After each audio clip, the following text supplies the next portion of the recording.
Avez-vous déjà pensé à quoi ressemblerait la vie sans Ouais. Internet? Des téléphones aux montres, la technologie occupe une grande place dans nos vies. Mais nous n'avons pas tous accès à la technologie. Certaines personnes sont exclues des avantages de ces appareils. Ceci s'appelle le fossé numérique. Il est influencé par des facteurs comme l'endroit où vous vivez. L'accès à Internet peut être plus coûteux ou plus lent selon l'endroit où vous vivez. Le service peut être moins fiable ou ne pas être disponible du tout. L'abordabilité est une autre préoccupation. Le coût des forfaits et d'appareils de qualité, comme des téléphones intelligents, les tablettes ou ordinateurs portables, peuvent représenter un obstacle.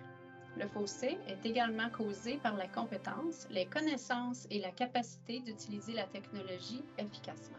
Cela signifie que beaucoup de gens n'ont pas la même possibilité d'accéder à Internet ni d'utiliser la technologie.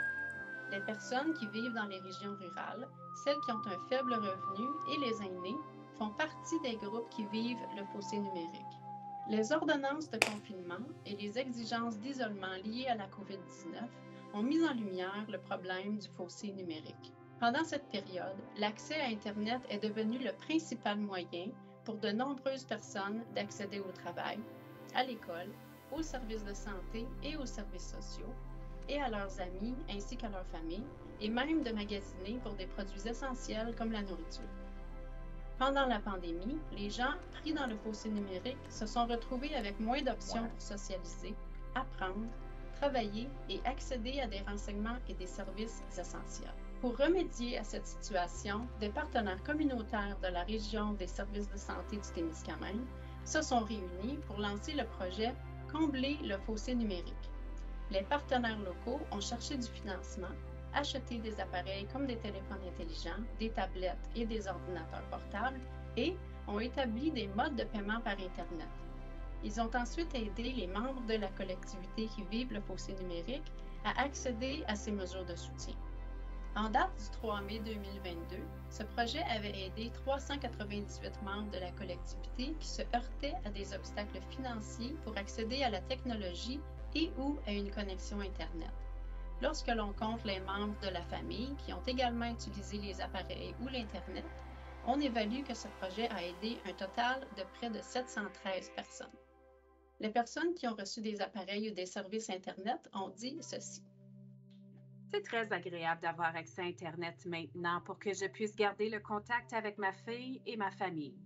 Avec l'ordinateur portable, je peux utiliser des applications vocales et parler à plusieurs personnes localement et partout dans le monde. Je souffre d'une dépression clinique extrême et toutes les conversations vocales aident à lutter contre la dépression, surtout à cette période de l'année. Récemment, ma fille a pu faire ses devoirs en ligne lorsqu'elle a eu des journées d'intempéries. Je n'aurais jamais pu réussir mon semestre sans cet ordinateur portable, alors je suis extrêmement reconnaissante. Ce ne sont là que quelques-uns des commentaires des clients qui ont pu rester en contact grâce au projet Combler le fossé numérique. Les partenaires ont également fait part de leurs réflexions sur le projet et voici ce que certains d'entre eux avaient à dire. Merci d'offrir ce service qui donne à nos clients un moyen de participer à la formation, à la vie et à bien plus encore pendant la pandémie. Cela a aidé nos clients à faible revenu qui vivent dans les régions rurales à garder un lien avec les rendez-vous et les travaux scolaires. Quelle belle initiative! Merci! J'aimerais qu'elle puisse durer plus longtemps. Le financement est limité. Il y a encore beaucoup de personnes qui pourraient tirer profit du projet. Ces commentaires aident à décrire l'impact du projet Combler le fossé numérique dans le district de Témiscamingue. Les résultats d'une évaluation officielle du projet seront disponibles auprès des services de santé du Témiscamingue. Ce projet était une solution temporaire à un moment où les besoins étaient criants.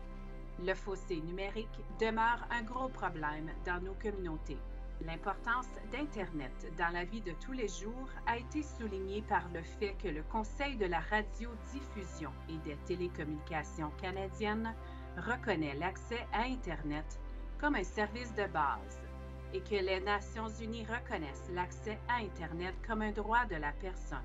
Il faut prendre des mesures pour s'attaquer aux causes profondes du fossé numérique afin que personne ne soit laissé de côté et que tout le monde ait des chances égales de s'épanouir.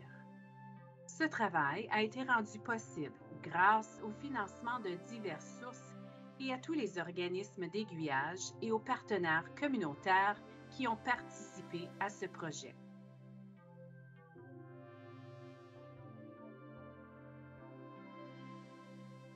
Pour en savoir plus sur ce projet, veuillez consulter le site Web des services de santé du Témiscamingue ou balayer ce code QR.